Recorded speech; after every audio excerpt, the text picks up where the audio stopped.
e se desviava do mal. Nasceram-lhe 7 filhos e 3 filhas.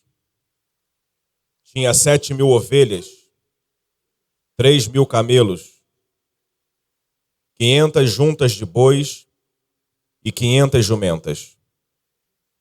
Também tinha muitíssima gente a seu serviço, de maneira que este era o maior de todos os do Oriente. Os filhos dele iam às casas uns dos outros e faziam banquetes, cada um por sua vez, e mandavam convidar suas 3 irmãs a comerem e beberem com eles. Quando se encerrava o ciclo de banquetes, Jó chamava os seus filhos e os santificava. Levantava-se de madrugada e oferecia holocaustos segundo o número de todos eles. Pois Jó pensava assim: talvez os meus filhos tenham pecado e blasfemado contra Deus em seu coração. Jó fazia isso continuamente. Num dia em que os filhos de Deus vieram apresentar-se perante o Senhor, veio também Satanás entre eles. Então o Senhor perguntou a Satanás: de onde você vem? Satanás respondeu ao Senhor: de rodear a terra e passear por ela. E o Senhor disse a Satanás: você reparou no meu servo Jó? Não há ninguém como ele na terra. Ele é um homem íntegro e reto, que teme a Deus e que se desvia do mal. Então Satanás respondeu ao Senhor: será que é sem motivo que Jó teme a Deus? Não é verdade que tu mesmo puseste uma cerca ao redor dele, da sua casa e de tudo o que ele tem? Abençoaste a obra das suas mãos e os seus bens se multiplicaram na terra. Mas estende a sua mão e toca em tudo o que ele tem, para ver se ele não blasfema de ti na tua face. Então o Senhor disse a Satanás: você pode fazer o que quiser com tudo o que ele tem, só não estenda a mão contra ele. Então Satanás saiu da presença do Senhor. Meus irmãos, nós estamos também numa série de mensagens acerca desse livro, aprendendo um pouco mais com esse campeão da fé, chamado Jó. A Bíblia diz, irmãos, que ele era um homem muito rico. E quando nós analisamos a riqueza de Jó, a Bíblia diz que ele tinha 7.000 ovelhas. E naquela época, irmãos, a ovelha, elas eram usadas para fornecer lã.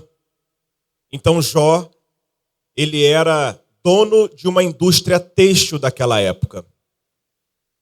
A sua indústria, irmãos, ela era tão grande que ele fornecia tecidos para diversas pessoas, não só do Oriente, mas também do Ocidente. Ele não era qualquer vendedor. Quando a Bíblia fala que ele tinha 3.000 camelos, os camelos naquela época eram usados para os transportes. Só que, quando nós estudamos um pouco, jumentos também eram usados, mas os jumentos eles eram usados para transportes curtos. Os camelos eram usados para transportes mais longos. Ou seja, Jó, além de uma indústria têxtil, ele também tinha uma indústria de transportes na sua época, onde certamente ele alugava os seus camelos para as caravanas.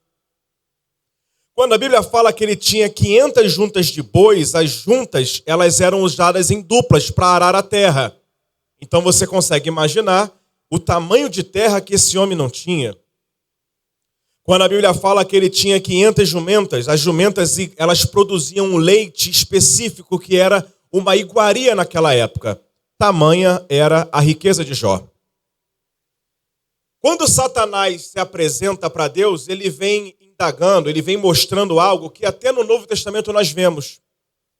No Novo Testamento nós aprendemos com um certo jovem. Jesus utilizou a vida desse jovem rico para mostrar para os discípulos que aqueles que amam as riquezas dificilmente entrarão no reino dos céus ou herdarão o reino dos céus. Jó, ele era um homem muito rico, mas ele nos ensina pelo menos 4 lições. Mesmo sendo um homem muito rico, ele depende de Deus. Você pode dizer amém por isso? Mesmo sendo um homem muito poderoso, ele escolheu servir ao Senhor. Mesmo não precisando prestar contas a ninguém, ele presta contas a Deus continuamente. Isso nos ensina. E mesmo sendo o maior de todos os do Oriente, ele mantém a sua integridade e ele se preocupa com a sua família. Esse homem, irmãos, Satanás se apresenta para Deus porque quer tocar na vida dele. Esse homem, Satanás se apresenta para Deus porque quer tocar na família dele. E a grande indagação de Satanás é: se tocar nele, ele blasfema. Se tocar nele, ele para de te servir. Ou seja, o Senhor abençoou ele e é por isso que ele te serve. E isso também é algo que é aplicado em nossas vidas. Quem somos nós diante de Deus quando as situações adversas acontecem? Quem somos nós perante o Senhor quando passamos por tribulações? Porque, irmãos, quando está tudo bem, é muito bom vir para a igreja. Quando dá tudo certo, é muito bom para vir dar o culto em ação de graças. Quando está tudo bem, é muito bom contar o testemunho. Agora, quem aqui já contou o testemunho de bênção? Levanta a mão, por gentileza. Contar o testemunho é bom, agora e vivenciar a tribulação? Contar o testemunho da cura é uma maravilha, mas e enquanto a cura não chega? Contar que Deus interveio é maravilhoso, mas enquanto Deus não intervém? Esse é o nosso desafio, irmãos. Porque muitas das vezes a gente acha que a nossa batalha espiritual é só se um demônio manifestar. Só que Satanás, ele age de diversas maneiras, de diversas formas no nosso dia a dia. Para quê? Para que nós blasfememos o nome do nosso Deus. Para que nós, ou com a nossa boca, ou com as nossas atitudes, nós digamos que nós não servimos ao Senhor. E aí Satanás pede permissão. Quando Satanás vai pedir permissão, não dá para entender por que Deus permitiu. Você consegue entender por que Deus permitiria Satanás atentar contra a sua vida? Você consegue entender por que Deus, ou com que propósito Deus abriria alguma brecha permitindo que Satanás tocasse em algo na sua família? Às vezes, irmãos, nós temos algumas perturbações na nossa mente e você acha que é algo normal? Não é normal, não. Isso não é normal. Por algum motivo que Deus não explica para Jó, mas ele permite. E quando ele permite, o que Satanás faz? Satanás vai justamente aonde ele queria. E veja, quando Satanás vai falar com Deus, ele vai dizer: não é verdade que o Senhor colocou uma cerca ao redor dele? Isso mostra que Satanás já tinha tentado antes, mas não tinha conseguido. Ele tentou, mas algumas áreas da sua vida estavam inacessíveis a Satanás. Aí Satanás vai até lá e vai falar: mas também o Senhor colocou uma cerca. Colocou uma cerca nele, colocou uma cerca na família dele, colocou uma cerca em tudo que ele tem.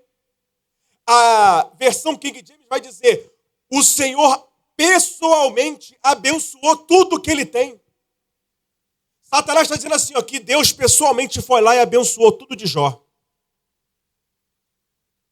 Mas deixa eu tocar, porque se eu tocar o Senhor vai ver, ele vai blasfemar.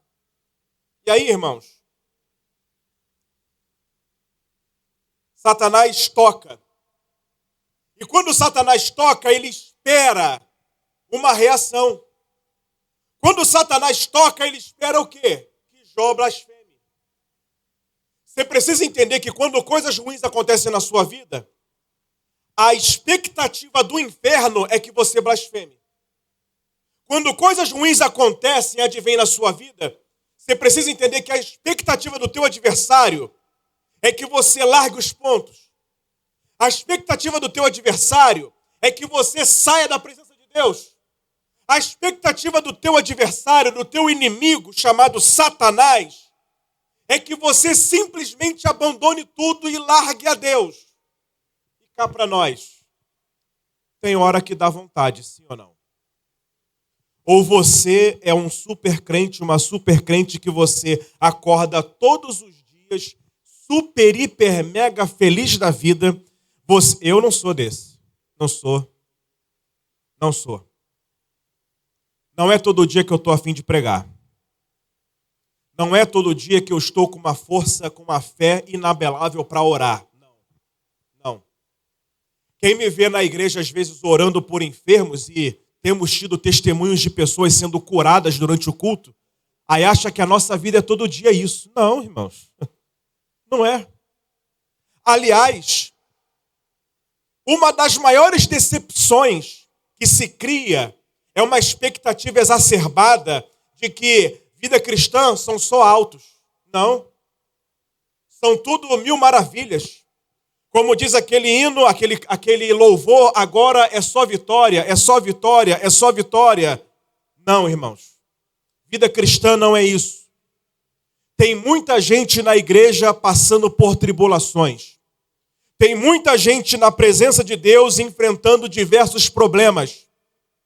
Tem muita gente na igreja que está sorrindo, mas por dentro está chorando. E o problema não é contigo não, tá? Não é só você que está passando por isso não. Tem muita gente enfrentando isso, Vinícius. Tem muita gente. Mas o nosso grande desafio é manter a nossa posição perante o Senhor. Jó, a Bíblia vai dizer que em tudo isto, Jó não pecou contra o Senhor. Você pode dizer amém por isso? Você precisa passar pelas suas dificuldades, você precisa passar pelas tribulações, mas você pode até fraquejar, mas o que você não pode é pecar contra o Senhor. A Bíblia vai dizer que Jó, lá no capítulo 3, ele vai começar a amaldiçoar o seu nascimento. Ele vai fazer, irmão, ele vai começar a murmurar. Talvez nessa hora, eu fico imaginando que Satanás, quando vê Jó começando a murmurar, ele olha assim para Deus, olha para o alto e fala, ó, o que eu falei? Eu não falei que se tocasse nele ele ia blasfemar? Só que ele murmurou, ele não blasfemou, ele não pecou. Mas você vê que esse mesmo homem, irmãos, você consegue imaginar o baque financeiro que ele tomou? Ele era maior do que todos os do Oriente. Se juntasse todos os do Oriente juntos, não eram mais ricos do que Jó sozinho. Você consegue imaginar o baque? Você vê empresários que perdem 500 mil numa operação e se matam. Você vê pessoas se suicidando por muito menos. Esse homem, ele recebe as notícias de que todos os seus negócios simplesmente desaparecem. E veja, não são só negócios, porque quanta gente não trabalhava para Jó? 7.000 camelos, 3.000 camelos, melhor dizendo. Deixa eu voltar aqui para não falar errado. 3.000 camelos, 7.000 ovelhas, 500 juntas de bois, 500 jumentas. Quantas pessoas não estavam ao serviço de Jó? E os homens que chegam para contar a nova dizem assim, ó, só eu escapei. Ou seja, além dos negócios, todos os funcionários, não foram só os funcionários que morreram, são diversas famílias. Olha o peso que não sobrevêm sobre Jó. E mesmo recebendo a notícia disso tudo, ele diz: bendito seja o nome do Senhor. Irmãos, isso aqui não é para qualquer um. Isso aqui não é para qualquer um. A estabilidade emocional de Jó me impressiona aqui. A estabilidade emocional de Jó me impressiona. Porque ele recebe todas as notícias e consegue ainda agradecer a Deus por alguma coisa. Isso nos ensina, irmãos, que mesmo nos momentos mais difíceis, nós temos que encontrar motivos para agradecer ao Senhor. O diabo toca e ele continua agradecendo. O diabo toca e ele continua prestando a Deus o seu culto. E olha o que diz a Bíblia. O tempo passa. No capítulo 3, Jó começa a murmurar. Talvez nesse momento Satanás olha para Deus, olha para o alto e diz assim: olha, está quase, hein? Está quase, está perto de se cumprir o que eu falei. Mas chega um momento em que Jó ele começa a argumentar com os seus amigos, que na verdade fizeram papel de inimigos, porque eles chegam somente para falar contra Jó. Você consegue imaginar a situação?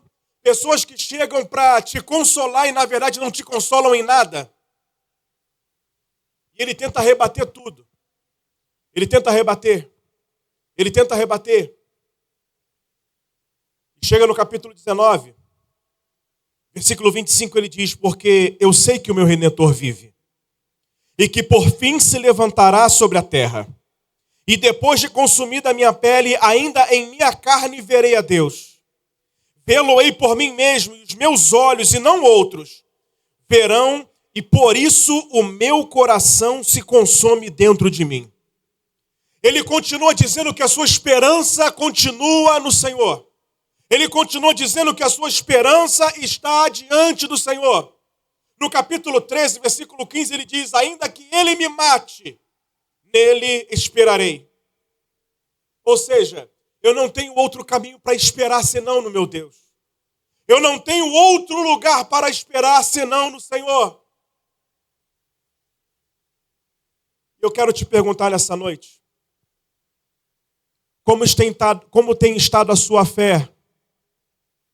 Como tem estado a sua esperança diante do Senhor, mediante os problemas? Alguém pode dizer assim: pastor, a minha vida está uma maravilha, glória a Deus por isso. Mas e na vida de quem não está? E na vida de quem está enfrentando conflitos?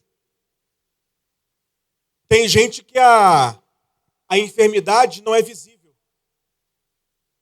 Tem gente que a enfermidade está dentro da sua mente, as suas batalhas. Tem gente que o complexo de inferioridade atrapalha de tal maneira que até para sair de casa é difícil. Você conhece alguém assim? Tem gente, irmãos, que trava uma batalha todos os dias para levantar da cama. Como é que está a sua fé? Nós precisamos aprender com esse homem, que para mim é um grande herói. E o tema da mensagem é: quando Deus debocha de Satanás. E aí você vai entender por que Deus permitiu que Satanás tocasse em Jó. Quando Satanás chega diante de Deus, veja, quem é que inicia o diálogo? É Deus. Quem é que fala de Jó? É Deus. Não é Satanás que fala de Jó para Deus. É Deus quem fala de Jó para Satanás. E ele fala assim: você observou, ou para Deus perguntar se Satanás observou, é porque Deus já estava observando. Para Deus chamar a atenção de Satanás a Jó, é porque Jó tinha algo especial leal para Deus. E quando Deus vai falar acerca de Jó, Jó capítulo 1, versículo 8, ele vai falar do que Jó é. Ele é um homem íntegro, reto, temente a Deus e que se desvia do mal. Aí Satanás vai falar do que Jó tem, versículo 10. Mas ele tem. Irmãos, Deus não está preocupado com o que você tem. Ele está preocupado com o que você é. O que temos é muito bom, a gente trabalha, a gente corre atrás, nós queremos ter muitas coisas. Mas o que nós temos, o que nós alcançamos, não chama a atenção de Deus. O que chama a atenção de Deus é o que nós somos. Quem você é hoje? Quem você é? Porque quem você é revela o seu íntimo. Quem você é revela o seu interior. Quem você é revela o seu caráter. Quem você é revela a sua personalidade. Lembra o que Deus falou com Samuel quando foi ungir a Davi? Eu não vejo como o homem vê, porque o homem vê o quê? Vê o exterior. O homem vê o que está por fora, mas eu vejo o interior. Quando Satanás toca, é para mudar Jó. E vamos lá. O que Jó fazia continuamente antes de Satanás tocar nele? A Bíblia diz que os seus filhos faziam banquetes. E se eram 10 filhos, eles faziam pelo menos uma vez por mês os banquetes. Porque era distribuído entre o ano todo. Depois que os filhos faziam os banquetes, a Bíblia diz que Jó, ele sacrificava. E ele diz assim, ele fazia isso continuamente. Repita comigo. Ele sacrificava continuamente. É isso que Satanás quer mudar. É isso que Satanás quer tocar. E aí, ele toca. Deus permite. Depois que passa um tempo, e você precisa entender que a aprovação de Jó não durou um dia. Satanás não se apresentou às 6 da manhã, às 10 veio a notícia de que todo mundo morreu, de que os negócios acabaram, às 3 da tarde apareceram os seus amigos, eles tiveram a conversa, e às 6 da noite Deus apareceu e restaurou. Não foi isso. Não foi isso. Estudiosos dizem que foram alguns anos. Vamos lá. Há quanto tempo você está enfrentando esse problema? Tem dias? Tem semanas? Tem alguns meses? Que você já está fazendo campanha? Você está até dobrando mais o seu joelho, né? Você está até buscando mais ao Senhor para buscar uma resposta. Já tem alguns meses? Jó passou alguns anos com isso. E se você analisar o livro, ler o livro de maneira minuciosa, não aquela leitura rápida, não, mas uma leitura mais metódica, uma leitura, você prestando atenção, você vai ver sobre os aspectos da doença de Jó. Ele vai dizer, por exemplo, em algumas partes, que a sua pele já estava descolando. Ele vai dizer que nos seus olhos e na sua clavícula dava para ver o tamanho da sua magreza. Ele vai dizer que não dava tempo dele segurar a sua saliva. Para você ter uma leve noção de como era a sua doença. Ele pega um caco de telha para se raspar porque as suas unhas se desprenderam. Você consegue imaginar isso?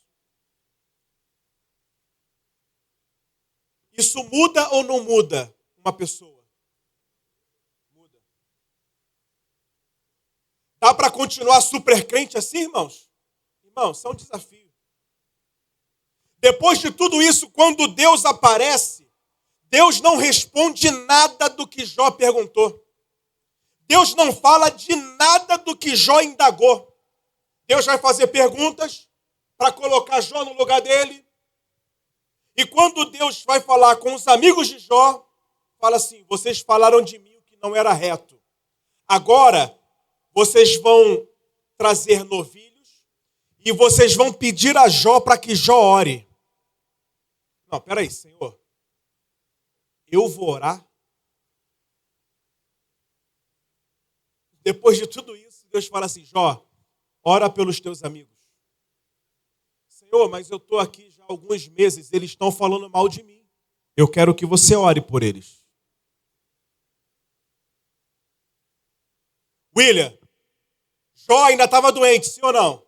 Sim. Quem é que orou? O doente teve que orar por aqueles que estavam sãos. Aquele que estava enfrentando crises na sua família, que teve crise no seu casamento, que teve a sua família perdida, ceifada, teve que orar. Irmãos, quando Deus debocha de Satanás, quando Deus chama Jó para orar, e Jó vai orar pelos seus amigos. Jó, nesse momento, ele ora por pessoas que estavam com a saúde melhor do que a dele. Jó, nesse momento, ele ora por pessoas que tinham a família melhor do que a dele. Jó, nesse momento, ele apresenta a Deus pessoas que estavam com a situação financeira melhor do que a dele, porque ele estava quebrado. E aí, quando ele chama Jó para orar, e Jó vai e ora, Deus olha para Satanás e diz assim, ó, você falou que ia blasfemar, não blasfemou, continuou na mesma posição. Aleluia. Deus pode não ter falado nada contigo acerca do seu problema, mas Ele continua te observando. Deus pode não ter te dado resposta alguma, mas baseado nesse texto bíblico, eu posso te afirmar categoricamente que o céu está observando as suas atitudes. O Senhor, Ele continua esperando que os seus servos estejam diante da sua presença, prontos para exercer aquilo para o qual foram chamados, a fim de que Ele venha debochar de Satanás através da sua vida. Quando Deus chama Jó para orar pelos seus amigos, a Bíblia diz, aleluia, e Deus virou o cativeiro de Jó enquanto orava pelos seus amigos. Jó no capítulo 1 está orando pelos seus filhos. Jó no capítulo 42 está orando pelos seus amigos. E aí eu finalizo. Porque Satanás queria agir na vida de Jó. Só que ele não sabia que ele ia fazer pelo menos duas coisas. Duas coisas, grava isso. Satanás queria mudar o que Jó era. Na verdade, Satanás foi um instrumento de Deus para trazer pelo menos duas coisas na vida de Jó. Primeira delas, através de Satanás, Deus aumentou a intimidade e comunhão de Jó. Jó 42, 2 diz, bem sei que tudo podes e nenhum dos teus planos pode ser frustrado. Ele diz assim, ó, na verdade falei do que não entendia, coisas que são maravilhosas demais para mim, coisas que eu não conhecia. Aí no versículo 5, eu te conhecia só de ouvir, mas agora os meus olhos te veem. Ele achou que ia mudar o que Jó era. Na verdade, ele aproximou mais Jó de Deus. Você consegue entender que Deus permite algumas coisas na nossa vida? Não é para acabar contigo, não. Não é para acabar comigo, não. É para nos aproximar do altar. É para nos aproximar do Senhor. E a segunda coisa que Deus fez em Jó através de Satanás foi que ele multiplicou os bens de Jó. Se Jó antes era maior do que todos os do Oriente, agora Jó é 2 vezes maior do que todos os do Oriente. Não murmure por aquilo que Deus permite acontecer. Você pode ser estranho, dói. E eu sei que dói. Eu sei que dói. Dói você chegar na igreja e você não querer falar com ninguém por conta daquilo que você está passando. Dói você acordar, e eu já estou finalizando, dói você acordar e você não querer nem levantar da cama. Dói você passar por situações que você tem vergonha até sair de casa. Sim, dói. Mas há um propósito. E esse propósito sempre será o de glorificar o nome do Senhor. Deus está te convidando para, através da sua vida, Ele debochar de Satanás. E como será feito isso? É você não se rendendo à tristeza. Você não se rendendo a essa amargura. Você não se rendendo ao desânimo. Mas encontrando forças em Deus, buscando forças em Deus, reconhecendo que você é pequeno e que depende dEle. E não saindo da presença dEle. Porque no tempo certo, Ele glorificará o nome dEle na sua vida. As palmas louvam ao Senhor. E eu agradeço a minha oportunidade em nome de Jesus.